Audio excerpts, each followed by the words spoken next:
So the UK is currently the head of the G7 group. That's the world's most economically advanced countries. And the UK currently chairs the G7 group. Our Chancellor, who does our economy, called Chancellor of the Exchequer, his name's Rishi Sunak. He put out this video saying that what they want to do is bring in this thing called the central banking digital currency. They want to replace fiat paper money with digital money as a competitor to Bitcoin and crypto money, right? But instead of being decentralized currency, it will be controlled by a government. It's digital currency, but controlled centrally through the banks, Bank of England. So instead of having a bank account with whatever, HSBC or Bank of America, you'll have a bank account directly with, in the American context, with the Fed. In the UK, directly with the Bank of England. You have a personal bank account, and you're given digital money in that bank account. These are called central banking digital currencies. The Chancellor of the Exchequer in the UK has already announced their intention to do this as the G7 group. And these, if you look up...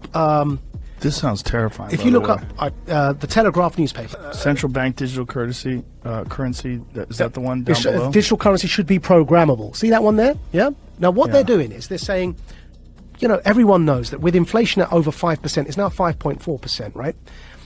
Our fiat money, the paper money, is increasingly becoming worthless, and we're headed towards a big disaster. The Fed wants to raise interest rates. But we're in so much debt that if you raise interest rates, people are going to suffer because we're living on debt as Western economies. So they realize that this kind of the lifespan of paper money is fast coming to an end because of the 2008 economic crash in particular. So they're bringing in these central banking digital currencies. Why is that word programmable in there?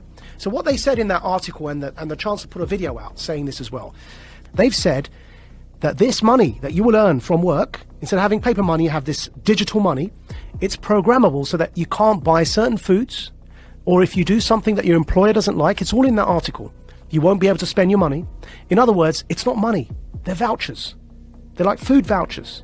And they can be programmed so that, like the Chinese social credit system, that if you try and use them on a certain thing, it won't work. You say you want to buy a burger and they want you to buy bugs, which is one of the examples used. If you start to try and buy unhealthy meat, it just won't work. You tap your card, you can't buy the thing because you've met your quota that month of burgers. You have to buy something like a vegan meal. So it won't just be money in the sense of the way we have dollars or pounds today. Yeah. It'll be something that's controlled in terms of your ability to distribute it. Which is why I'm calling it a voucher. It's a coupon. But even a coupon, if you have a coupon to buy bread, you can still buy the bread. Yeah. Like, there's but no... you can't buy... See, that coupon to buy bread, what you can't do is buy a burger with that coupon. It's for bread. Right. Yeah? Right. Do you feel like you're sounding the alarm Yes. for people that don't understand what is going on? So here, I'll put it up for you here, yeah? So there's the video. The group of the world's 7 most advanced economies, the G7, is launching a set of public policy principles for retail central bank digital currencies, CBDCs. Central bank digital currencies could be a digital version of money, a bit like a digital banknote. Right, so that's the guy who runs our economy in the UK. His name's the Chancellor of the Exchequer. And here is the article. Bank of England tells ministers to intervene on digital currency programming, yeah? And here's a quote from the article. Digital cash could be programmed to ensure it is only spent on essentials or goods which an employer or government deems to be sensible. Holy shit. I'm going to take it one step further for you, Joe, right? So the checkpoint Charlie exists everywhere. They bring in digital banking, central banking digital currencies. You've got a scenario now that you're checking in and out everywhere you go using vouchers that are programmed, and you can only spend where you're told you can spend them. There's another word for that, man. That's called the Chinese social credit system. So what they are telling us, and when I say they, who's they? People in power. That's the head of our economy, the Chancellor of the Exchequer, second most powerful person other than the Prime Minister and maybe the Foreign Secretary in the UK, right? He's telling us, I just played it there for you, he's telling us that's what he, as the UK, the head of the G7, want to bring in for the G7. And if I'm speaking to you the way I'm speaking now, and my employer or government, you heard that in the quote directly, yeah, deems me as saying or doing something inappropriate, suddenly I can't actually pay to come here and speak to you anymore. My digital currency won't even pay for the ticket because it will be known that I'm coming to speak to you. Sorry, your vouchers don't allow you to purchase that ticket to go and speak to Joe. And this is where we get into the kind of censorship that we see in social media that is not... You can't have that kind of censorship with the First Amendment in normal discourse. But you can have that kind of censorship if you've developed a digital platform that distributes information, but it's a private company. Yeah.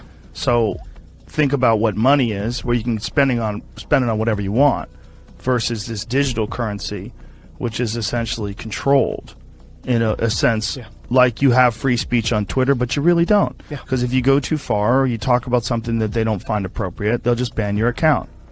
That could be what we're looking at in terms of what we think of as free speech being social media platforms, could be what we think of as your free range ability to buy whatever you want with whatever money that you've earned.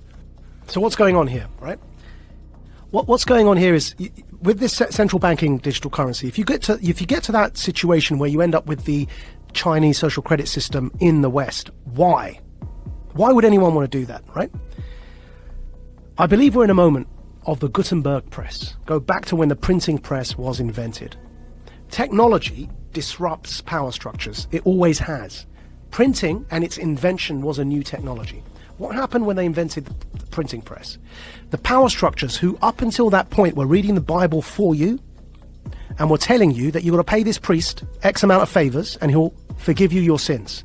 And that became a bribery system, right? Which is what Martin Luther was so upset about when he pinned his thesis to the wall. The printing press disrupted that power dynamic because people could read the Bible for themselves. And they began realizing that the power structures were manipulating what was written to control people. Now, nobody in hindsight is going to argue that printing and its invention is a bad thing for humanity. But at the time, it led to war. It led to the 30 Years' War in Europe. Because it disrupted power so much that people began rising up, and it led to this 30-year period of war, which eventually led to the Reformation, and the rest is history, right? What's today's Gutenberg press? The internet. The decentralization of information, and then because of that, the decentralization of currency in the form of crypto is disrupting power. Because the way that after the revolution of the Reformation and the printing press, control was still possible, though obviously not to that level, which is why we no longer have those absolute monarchies. But control in a nation-state context was still possible to an extent because the money supply was controlled.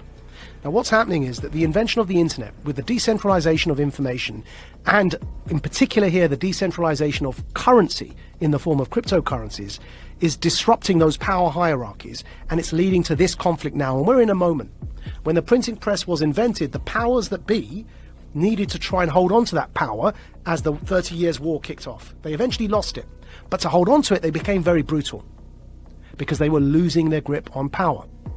Today, to have the infrastructure in place that you can have a checkpoint Charlie society, so that when the central banking digital currencies are in place, that infrastructure is already there because people were so scared they voluntarily allowed you to put that in place, so that you can maintain your grip on power, because what's coming around the corner is the decentralization of everything, of media, therefore of narrative, and of course remember, whoever defines the truth gets to define reality.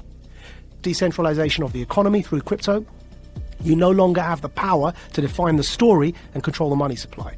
So the powers that be, who are losing that power, need to clamp down. They're clamping down on their own children, because we are people who are born of the West. So it's an internal civil war in a hybrid war context over truth and over information. Centralization versus decentralization. It's no longer about left or right. It's about up versus down. It's about power versus those who don't have power. Do you think if there was no cryptocurrency, if there was no Bitcoin or any of the other crypto coins, that they would attempt to do some sort of digital currency? Do you think that this is a response to the understanding that decentralized digital currency is eventually going to take over, or has gained far more momentum than they ever anticipated? I think so. And also decentralized media, because you can't control the narrative. Right. Now, we will get out of this because ultimately it's a numbers game. And ultimately, in times like this, you end up fighting against your own sons, right? It's those in power fighting their own people. And eventually, the people, are, by sheer numbers, end up becoming the people in power, right? So in the long run, we may well end up in a decentralized world, which will be much better. But as I say, that to get there, we have to get through this period of those in power attempting to hold on to that power.